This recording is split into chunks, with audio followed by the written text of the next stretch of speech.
Felicity Kendal has sparked outrage by claiming that having a stalker goes with the territory of being a celebrity, telling women who might find it traumatic, "Don't be an actress then." Campaigners have said her comments are dangerous and perpetuate the myth that stalking is harmless.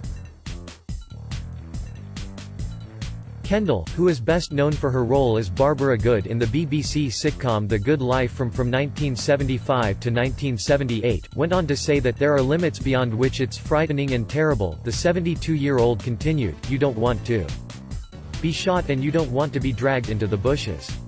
The Integrated Anti-Stalking Unit, a collaborative service between Cheshire Police and the NHS, tweeted her quote and added, "Apparently she deems the gravity threshold at being shot or dragged into bushes. Bit late then, readers have deemed her views to be unimaginably complacent and blinkered."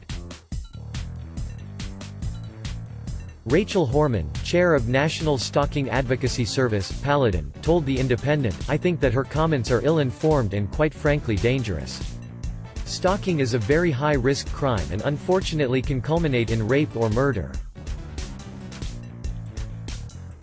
The psychological impact on victims of being stalked is horrendous, with effects such as PTSD that often last for years."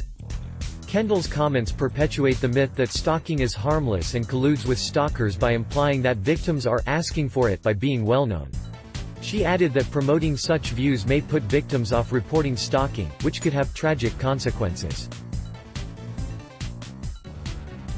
The actor opened up about being a victim of stalking herself, but said that one of them was quite a sweet guy.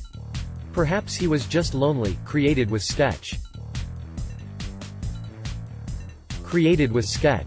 Kate Ranta with her son, William, in hospital recovering from the shooting. Kate Ranta shared a picture of her home after her ex-husband shot her and her father, Robert Ranta. Kate Ranta in hospital recovering from the shooting. Gun violence and domestic abuse activist Kate Ranta with her son, William, in hospital recovering from the shooting. Kate Ranta shared a picture of her home after her ex-husband shot her and her father, Robert Ranta. Kate Ranta in hospital recovering from the shooting. Gun violence and domestic abuse activist Kate Ranta. The comments follow two high-profile stalking cases last year. Christine Lampard, of Loose Women fame, saw her stalker sentenced to 9 months in prison, suspended for 2 years. The courts also imprisoned the man found to have stalked Newsnight presenter Emily Maitlis.